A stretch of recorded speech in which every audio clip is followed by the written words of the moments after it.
بھائیو یہ جو مومن کا دل ہے یہ اصل میں اس کے مفتی کا کام ہے۔ مسجدوں کے اندر بیٹھ کر ہم سوال پوچھتے ہیں، بتائیے یہ کام جائز ہے کہ ناجائز ہے؟ ہر مومن کا جو دل ہے وہ ایک مفتی کی طرح کام کر رہا ہوتا ہے۔ ہم میں سے ہر شخص، سادے سے سادہ بندہ، پڑھے لکھے سے پڑھا لکھا بندہ، عالم سے عالم بندہ، وہ چاہے کتنا بڑا عالم ہو، اور ایک سادہ سے سادہ بندہ جسے لکھنا پڑھنا بھی نہ آتا ہو، اللہ تعالیٰ نے اس کو دل دیا ہوا ہے۔ صحابہ کو بھی اللہ نے دل دیا تھا، تابعین کو بھی اللہ نے دل دیا تھا۔ اس دل کے بغیر ہماری زندگی چل نہیں سکتی۔ اللہ کے نبی کیا فرماتے ہیں کہ گناہ وہ ہے جو تیرے دل کو کھٹکتا ہے۔ میرے بھائیو یہ جو مومن کا دل ہے یہ اصل میں اس کے مفتی کا کام کر رہا ہے۔ یہ صرف ہماری لا علمی ہے، کم علمی ہے، دین سے دوری ہے۔ ہم اپنے مفتی سے پوچھتے کچھ نہیں۔ آج ہماری کیفیت یہ ہے، مسجدوں کے اندر بیٹھ کر ہم سوال پوچھتے ہیں، بتائیے یہ کام جائز ہے کہ ناجائز ہے؟ حلال ہے حرام ہے؟ میرے بھائیوں میرے دوستوں، کبھی بستر پر لیٹ کر اپنے دل سے بھی پوچھ لیجئے حلال ہے کہ حرام ہے۔ کتنے ہی ایسے کام ہوں گے۔ پچھلے دنوں مجھے ایک بھائی نے سوال کیا، زکوٰۃ کے متعلق سوال تھا۔ اس سوال کو جس انداز میں اس نے کیا میں اس کی تفصیل کے اندر نہیں جا سکتا، مختصر صرف یہ کہ وہ ہیلے بہانے کی بات کر رہا تھا، زکوٰۃ کو بچانے کا ہیلا۔ اس کے بہانے وہ مجھ سے ڈسکس کر رہا تھا کہ ایسے کریں تو ایسے ہوتا ہے، ایسے کریں تو ایسے ہوتا ہے۔ یہ رمضان کے مہینے کے بالکل اختتام کی بات ہے۔ تو میں نے اس بھائی سے صرف ایک بات کہی، میں نے بولا یار یہ جتنی آپ چکر بازی دے رہے، چکر بازی کیا، کسی بندے پر سوال کرتا ہے کسی بندے پر میرا قرضہ ہے، وہ بندہ مجبور ہے، اس نے کہا مجھے زکوٰۃ دے دو، تو میں نے کسی عالم سے پوچھا، اس نے مجھے کہا کہ پہلے تم اس کو زکوٰۃ دو اور پھر وہ تم کو واپس بھیج دے۔ میں نے کہا اچھا اگر ایسا ہو جائے کہ تم اس کو ٹرانسفر کر دو اس کے اکاؤنٹ میں پیسے اور وہ آپ کو واپس نہ کرے، پھر کیا کرو؟ سوچ میں پڑ گیا۔ کہتا نہیں یہ شرط کے اندر ہوگا کہ میں تجھے دوں گا، میں نے اس کو زکوٰۃ دے دی، پھر وہ اپنا قرضہ واپس کروا لے گا۔ اگر آپ کو زکوٰۃ کے اندر ویسے چھوڑنا، میں نے کہا آپ سیدھے سیدھے کیوں نہیں چلتے؟ یہ ہیلے بہانے ہیں، یہ گھمانا پھرانا ہے، چکر بازی ہے، یہ گناہ کے کام ہے۔ اس نے کہا یہ گناہ کیسا ہے؟ میں نے کہا یار چھوڑو، میں ایک سادہ بندہ ہوں، میں کوئی عالم آدمی نہیں ہوں، کسی بڑے مفتی سے پوچھنا، لیکن میں تمہیں صرف ایک اللہ کے پیغمبر علیہ الصلوۃ والسلام کی حدیث سناتا ہوں۔ جاؤ رات کو جب لیٹ جاؤ نا تو اپنے دل سے ایک مرتبہ پوچھ لینا کہ یار یہ جو میں کر رہا ہوں یہ دین ہے، یہ کوئی نیکی کا کام ہے یا یہ کوئی چکر بازی ہے؟ اگر یہ کوئی چکر بازی ہے، یہ دین کوئی نیکی کا کام نہیں، دل کے اندر کھٹکا پیدا ہو تو پھر نبی کی حدیث سن لو۔ اللہ کے نبی نے فرمایا جس بات کے اوپر کھٹکنا شروع ہو جائے تو گناہ وہ ہے جو تیرے دل کو کھٹکتا ہے۔ گناہ کیا ہے؟ جو تیرے دل کو کھٹکتا ہے۔ یہ پہلی صفت بیان کی، اور دوسری صفت کیا بیان کی؟ وَكَرِهْتَ أَن يَطَّلَعَ عَلَيْهِ النَّاسُ، اور لوگوں کے اندر تیرا وہ گناہ کھل جائے، تجھے یہ بات بڑی بری لگتی ہو۔ اللہ اکبر کبیرہ۔ اگر دونوں میں سے کوئی ایک بات پائی جائے یا دونوں باتیں پائی جائیں تو پھر اس کا معنی یہ ہے کہ یہ گناہ کا کام ہے۔ اب میں آپ سے پوچھتا ہوں کہ اگر کوئی ایسا کام ہو اس میں دل نہیں کھٹکتا، دل صحیح جواب نہیں دے رہا، کیونکہ دل کے اوپر برائیاں کر کر کے تو نے دھبے لگا دیے، تیرا مفتی تو آئی سی یو کے اندر جا کر لیٹ گیا ہے، اب تو دیکھ لے تیرا یہ کام لوگوں کے سامنے اگر کھل جائے گا لوگ تیرے متعلق کیا کہیں گے، اور تو اس کو کیسا سمجھتا ہے؟ مایوب سمجھتا ہے، برا سمجھتا ہے، لوگوں کے آگے تیری یہ بات نہ کھلے۔ اگر ایسی بات ہے تو پھر وہ کوئی بھی عمل ہو، وَكَرِهْتَ أَن يَطَّلَعَ عَلَيْهِ النَّاسُ، اللہ کے نبی نے فرمایا کہ لوگوں کے درمیان اس بات کا کھلنا تجھے برا لگتا ہے تو پھر یہ گناہ۔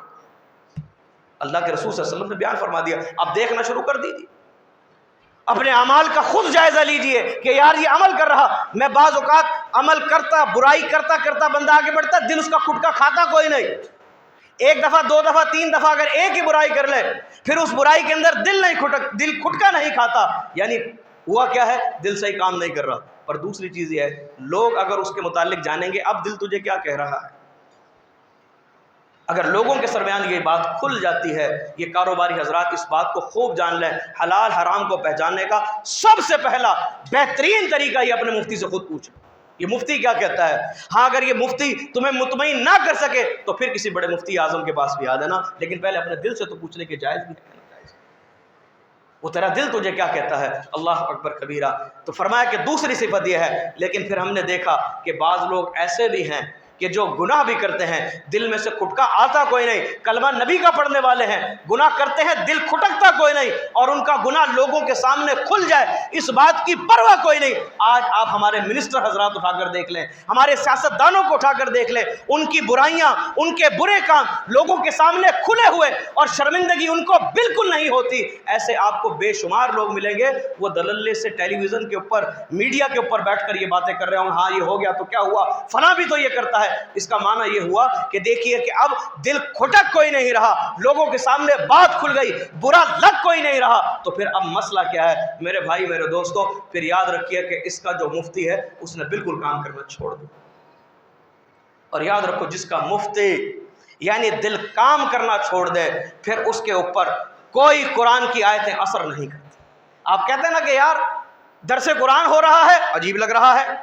میں ایک بھائی کو جانتا ہوں کہ ایک مسجد کے اندر وقت پر پہنچنے کے بعد باہر کھڑا، میں نے ایک دن سوال کیا کہ اندر خطاب چل رہا ہے، جمعہ چل رہا ہے، آپ باہر کھڑے ہو، وہ کہہ رہا میں چیل کوے دیکھ رہا ہوں، اس کا چیخنا چلانا کون سنے گا؟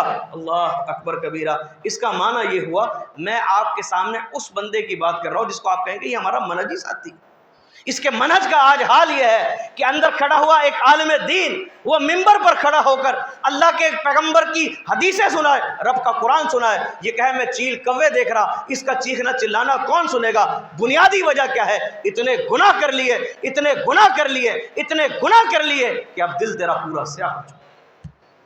اور اللہ تعالیٰ نے قرآن مجید فرقان حمید کے اندر اس کا تذکرہ کیا۔ نبی علیہ السلام کی سنن ابن ماجہ کے اندر حدیث ہے، اللہ کے رسول علیہ السلام آپ کیا فرماتے ہیں؟ آپ نے فرمایا کہ یہ جو دل ہے نا، دل جب کوئی بندہ گناہ کا کام کرتا ہے، اللہ اکبر کبیرہ، تو اس کے دل کے اوپر ایک سیاہ نقطہ لگ جاتا ہے۔ اور یہ سیاہ نقطہ اصل میں کیا ہے؟ جب وہ دوسرا گناہ کرتا ہے دوسرا سیاہ نقطہ لگتا ہے، اور لگتے لگتے لگتے حتیٰ کہ اس کا پورا جو دل ہے وہ زنگ آلود ہو جاتا ہے۔ پھر اللہ کے نبی صلی اللہ علیہ وسلم رب کا قرآن پڑھنا شروع کرتے ہیں، آپ فرماتے ہیں کلا بل ران علی قلوبہم ما کانوا یکسبون۔ اللہ کے پیغمبر علیہ السلام فرماتے ہیں دیکھو رب کا قرآن بھی جس ران یعنی جس زنگ کا تذکرہ رب کا قرآن کر رہا ہے وہ کیا ہے کہ دیکھیے یہ جو لوگ ہیں اپنے اعمال کی وجہ سے ان کے دلوں کے اوپر زنگ لگ گیا، اور یہ اتنے زنگ آلود ہو گئے کہ اب ان کے کوئی بھی عمل، ان کا کیا ہوا کوئی بھی کام نیکی ان کے کام نہیں آ سکتا۔ اس لیے میرے بھائیوں میرے دوستوں، عبادات کے اندر دل کا بڑا کردار ہے۔ جس کا دل مطمئن ہو جائے، جس کے دل کے اندر اطمینان ہو، اور میں آپ کو اس کی نشانیاں بتاتا ہوں، اللہ کی قسم اس کا دل ایسا ہو کہ جب وہ رب کے قرآن کو غور سے سنے، جب وہ کسی مسجد سے اذان کو غور سے سنے، جب وہ نبی کی کسی حدیث کو غور سے سنے، یہ حدیث یہ قرآن اس کے کانوں کے اندر جائے، دل کی شریانوں تک پہنچے، اس کا دل پھٹ جائے، وہ دل کا زنگ اتر جائے، اور وہ زنگ ایسا اترے کہ آنکھوں سے آنسو بہنا شروع ہو جائے، یہ بہتے آنسو اس کی جہنم کی آگ کو بجھا دیں۔ یہ ہے وہ بندہ جس کا دل تر و تازہ ہے۔ اللہ کے پیغمبر علیہ السلام آپ بارہا اپنے دل کے متعلق اللہ تعالیٰ سے دعا کیا کرتے تھے، یا مقلب القلوب ثبت قلبی علی دینک، یا مصرف القلوب صرف قلبی علی دینک۔ او دلوں کو پھیرنے والے، میرے دل کو اپنے دین پر ثابت قدم رکھنا، او دلوں کو پھیرنے والے میرے دل کو اپنے دین پر ثابت قدم رکھنا۔ اللہ کے پیغمبر علیہ السلام نے کئی مرتبہ جو دل کے متعلق احادیث کو کئی ایک انداز سے اللہ کے نبی علیہ السلام نے بیان۔ اس لیے آج ضروری ہے، بات وہی چلتی ہے، میں نے بات شروع کی تھی، رمضان کی جو عبادات ہے اگر اس کی حفاظت کو دیکھنا ہے کہ اس کی حفاظت ہو رہی ہے یا وہ عبادات مقبول عبادات ہیں، تو پھر اس کی دلیل کیا ہوگی؟ کیسے پتہ لگے گا میرا روزہ قبول ہوا، میری تراویح قبول ہوئی، میرا حج قبول ہوا، میرا عمرہ قبول ہوا، اور میری تلاوت قبول ہو گئی؟ اس کی کیا دلیل ہے؟ تو وہ صرف اور صرف مقبول کے لیے یہ دیکھتا چلا جائے اس کے اب دل کی کیفیت کیا ہے، اس کے اخلاق کی کیفیت کیا ہے، اس کی استقامت کی کیفیت کیا ہے۔ اگر مستقیم ہے، استقامت پر ڈٹا ہوا ہے، ہاں اس وقت زیادہ تھا اب تھوڑا ہے، اگر بااخلاق بن رہا ہے، اس کی گفتگو وہ اب شیریں گفتگو ہوتی جا رہی ہے، لوگ اس سے متنفر پہلے تھے اب لوگ بھی اس سے راضی ہوتے جا رہے ہیں۔ میرے بھائیوں میرے دوستوں، اس کا دل نرم ہوتا جا رہا ہے، وہ رب کا قرآن سنتا ہے، دل کے اوپر اثر کیا جا رہا، وہ جنتوں کا تذکرہ سنتا ہے، اسے لگتا ہے یہ جنتیں میرے سامنے موجود ہیں. جب جہنم کا تذکرہ ہو وہ ڈر جاتا ہے, کانپ جاتا ہے. ایک ہی وقت میں اب سے رب سے ملنے کی اسے خوشی بھی ہے, اور اس وقت میں اپنے رب سے اس کا دل کے اندر ڈر بھی موجود ہے. جب یہ ساری کی ساری چیزیں جمع ہونا شروع ہو جائے, یہ اس بات کی دلیل ہے تیرے رمضان کی عبادت قبول ہو. اور اگر ایسا نہیں ہے تو پھر موسم چڑھا تھا, جیسے گرمی کا موسم آتا ہے وہ اپنے ساتھ کچھ بہاریں لے کر آتا ہے, جیسے سردی کا موسم آتا ہے وہ اپنے ساتھ کچھ خوشیاں لے کر آتا ہے. خوشیاں بھی آتی ہیں, غم بھی آتی ہیں, موسم آتے ہیں چلے جاتے ہیں, مہینے آتے ہیں چلے جاتے ہیں. ایسے مہینے دن رات تیرے اوپر بھی چڑھے, وہ چلے گئے. ہاں ٹھیک ہے, تو نے لوگوں کو دیکھا عبادات کے اندر تیز تھے, تیرا بھی شوق بڑھ گیا, تو بھی ان کے ساتھ لگ گیا, عبادات کو تیز کر دیا. لیکن عبادات کا تیز کرنا یہ اس بات کی دلیل نہ تھا کہ تیری عبادات کو اللہ نے قبول کیا. اس لیے میرے بھائیوں میرے دوستو, اللہ کے رسول علیہ السلام آپ علیہ السلام نے اس ایک حدیث مبارکہ کے اندر, جس میں نواس بن سمعان رضی اللہ تعالیٰ عنہ نے اللہ کے نبی سے پوچھا نیکی بتائیے, گناہ بتائیے. آپ نے فرمایا نیکی اچھا اخلاق ہے.